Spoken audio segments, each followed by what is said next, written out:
The sand from the Middle East was still gritting inside the seams of my combat boots, but all I could think about was the smell of my daughter's hair. I wasn't supposed to be home for another 48 hours. I'd spent 14 hours on a transport plane and another 6 in the back of a humid bus, clutching a small, worn stuffed rabbit I'd bought at a terminal in Germany. I wanted to see the look on Maya's face. I wanted to hear that high-pitched squeal she makes when she's happy. I wanted to feel like a mother again, instead of just a rank and a serial number in a desert thousands of miles away. I let myself in through the back door at midnight, trying to be a ghost. The house was cold.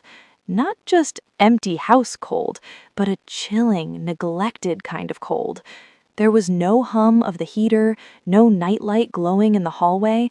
I dropped my rucksack and crept toward Maya's room, my heart thumping against my ribs. I pushed the door open, my lips already forming her name. The bed was empty.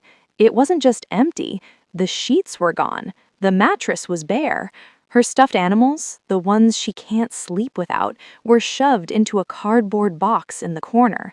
My stomach did a slow, sickening roll. I ran to the master bedroom. My husband, Julian, was sitting upright in the dark. He didn't have a book. He didn't have the TV on. He was just staring at the wall with eyes that looked like shattered glass. Where is she? I didn't even say hello. The panic was a physical weight on my chest. Julian didn't jump. He didn't even blink. He just said, "You're early, Sarah. Maya's at my mother's. She needed to be broken. It's for the best." Julian's voice was a flat, dead drone. It was the voice of a man who had already surrendered his soul. I stood at our bedroom, the weight of my deployment still heavy on my shoulders, looking at a stranger. "What do you mean, broken?" I hissed, my voice trembling with a mixture of exhaustion and rising fury. "It's midnight on a Tuesday. Why is our 7-year-old at Evelyn's? Why is her room stripped?" Julian finally looked at me, and for the first time I saw a flicker of pure, unadulterated terror in his eyes. "My mother has a way of handling defiance, Sarah. You were away. You don't know how difficult she became. Evelyn said she needed to understand the gravity of her actions. If you go there now, you'll only make the lesson last longer. Just go to sleep." I didn't stay to hear the rest. I grabbed my keys and ran back to the truck. I knew my mother-in-law, Evelyn. She was a woman of old-fashioned values, which was just a polite way of saying she was a clinical controller who used psychological warfare as a hobby. But Julian had always promised to protect Maya from her. As I sped toward her estate, the temperature on my dashboard read 40 degrees Fahrenheit. A bitter, damp frost was settling over the trees, turning the world into a landscape of gray and silver. When I pulled into her driveway at 2 a.m., the Victorian house was dark, but a flickering light was coming from the far end of the acre-long garden near the edge of the woods. I didn't knock. I didn't call out. My training took over. Low profile, steady breath, eyes scanned the perimeter. That's when I heard it. A thin, rhythmic sobbing. It was the sound of a child who had been crying for hours and finally run out of strength, leaving only a raw, mechanical gasping for air. I rounded the corner of the tool shed, and the air left my lungs. There was a hole in the ground, a rectangular pit about 3 feet deep. Standing inside it, buried up to her shins in mud and freezing water, was Maya. She was wearing nothing but a thin silk nightgown. Her skin was a terrifying shade of blue-gray in the moonlight. Evelyn was standing over the hole, a heavy wool coat draped over her shoulders and a shovel held across her lap like a scepter. She looked like a judge presiding over a final sentence. "She wouldn't finish her prayers, Sarah. Bad girls sleep in the grave. It's the only way to purge the defiance. My mother did it to me. I did it to Julian. It's how you save a soul from itself." I didn't argue. I didn't scream. I lunged forward, throwing the woman aside with a force that sent her sprawling into the dead leaves. I reached down and hauled Maya out. She felt like a block of ice. She didn't even hug me at first. Her teeth were clicking together with a sickening metallic sound. I wrapped her in my heavy flight jacket, trying to rub warmth into her small, shaking frame. She clung to my neck, her fingers digging into my collarbone. Her breath was ragged against my ear. "Mommy," she whispered, her eyes wide and fixed on a second hole, the one right next to hers. "Mommy, please don't look in the other hole. Don't look. He said it was a secret or I'd have to stay in there forever." My heart stopped. I turned the lantern toward the second pit, expecting to see a broken toy or a dead pet. But what I saw beneath the fresh layer of frost broke me completely. The light from the lantern flickered, casting long, dancing shadows across the bottom of the second pit. Beneath a thin dusting of earth lay a small, blue windbreaker, and sticking out from the dirt was the pale, lifeless hand of a child. I knew that jacket. I knew that hand. It was Toby, the neighbor's boy who lived 3 houses down from us. He was only 8 years old. He had been missing for 3 days, his face plastered on every missing flyer in the county. But it wasn't just Toby. Clutched in his frozen fingers was my velvet jewelry box, the one I kept hidden in the floorboard of my closet. "What is this, Evelyn?" I whispered, the words catching in my throat like shards of glass. Evelyn was slowly pushing herself up from the grass, brushing the dirt off her expensive coat, as if she hadn't just been caught standing over a child's body. "He was a thief, Sarah," she said, her voice regaining that sharp, authoritative edge. "He came into your house while you were away. Julian caught him. He tried to run, he tripped on the stairs, and he fell. It was an accident. But do you have any idea what a dead neighbor boy would do to Julian's career, to your military standing? We are a family of reputation. We don't let accidents ruin us."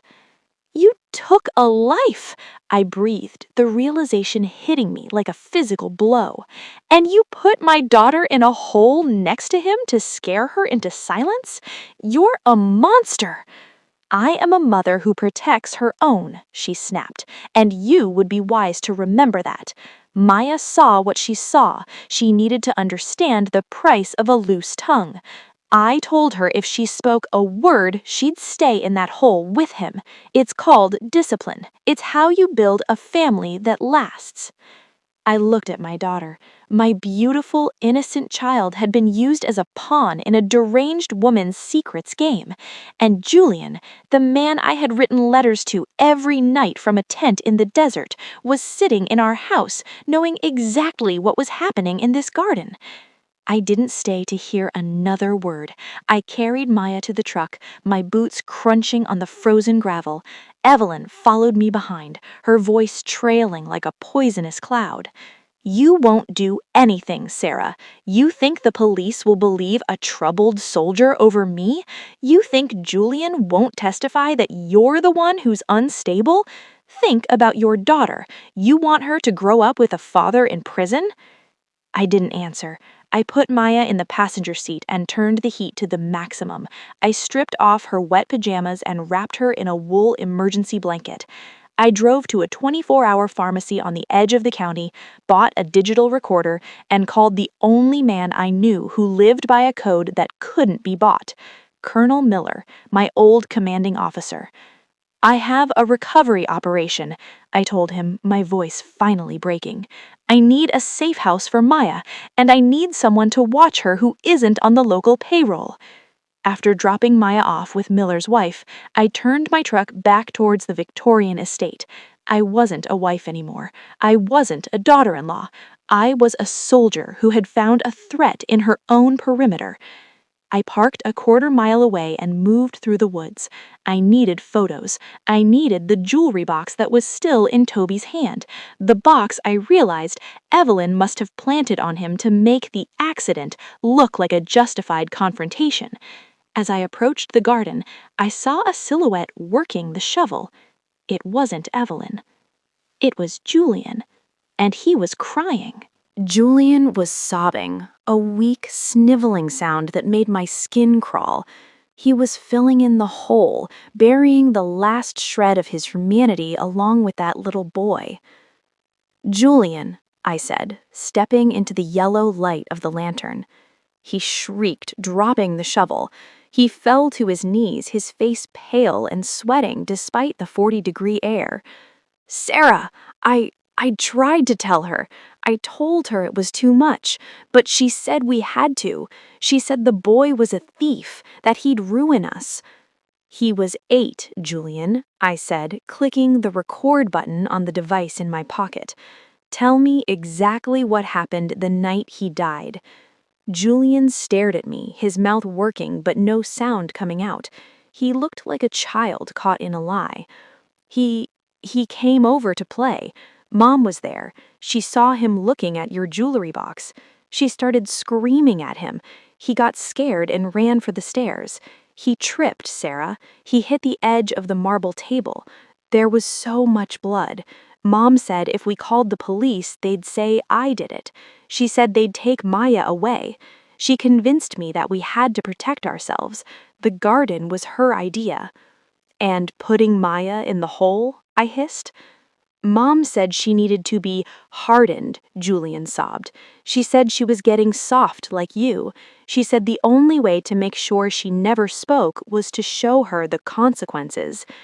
Suddenly, the back porch light flooded the garden. Evelyn stood there, silhouetted, holding a heavy iron fire poker. "Julian, get inside," she commanded. "She's recording you. She's not your wife anymore. She's an informant."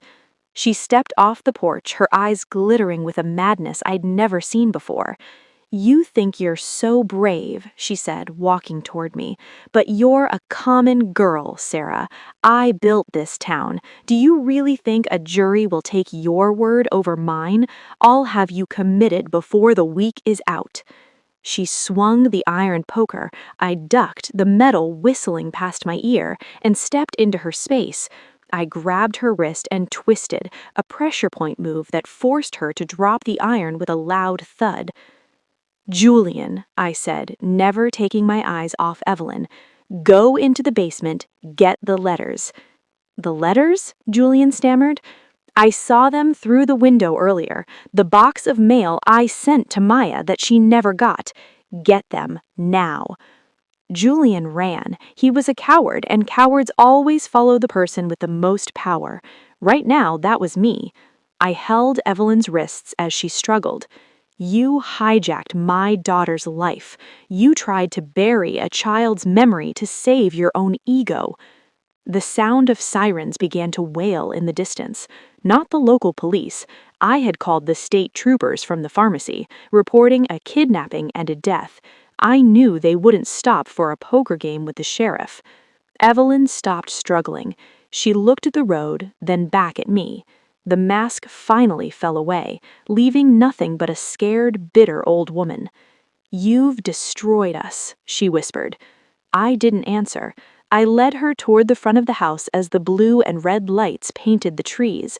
But as we reached the porch, the front door burst open. Julian wasn't holding letters. He was holding a file folder, and his face was white with a new kind of terror. "Sarah," he gasped, his hands shaking. "It wasn't just the letters. Look at the dates on these medical reports. Look at what she was doing to her while you were gone." The file Julian held contained years of medical records, not for Maya, but for Julian himself, and reports on Maya's developmental delays that didn't exist.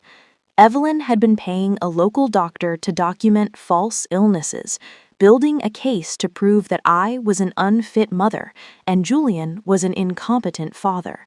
She wasn't just hiding a crime, she was preparing to legally seize my daughter and vanish with her. The state troopers swarmed the property. They took Toby's body out of the ground with a tenderness that broke my heart. I stood by my truck, wrapped in a blanket, watching as they led my husband and his mother away in separate cars. Julian tried to look at me, but I turned my head. The legal battle that followed was grueling. Evelyn hired the most expensive legal team in the state.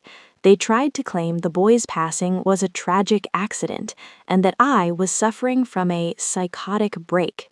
But they couldn't explain the jewelry box. They couldn't explain the years of intercepted letters I'd found, hundreds of them, where I'd told my daughter I loved her. And they couldn't explain the audio recording of Julian's confession. The moral resolution came 6 months later. Julian took a plea deal. He testified against his mother in exchange for a 20-year sentence. He told the world how she had manipulated him, how she had coerced him into silence. Evelyn was sentenced to life without the possibility of parole. She will die in a concrete room far away from her garden and her reputation. But the real resolution didn't happen in a courtroom.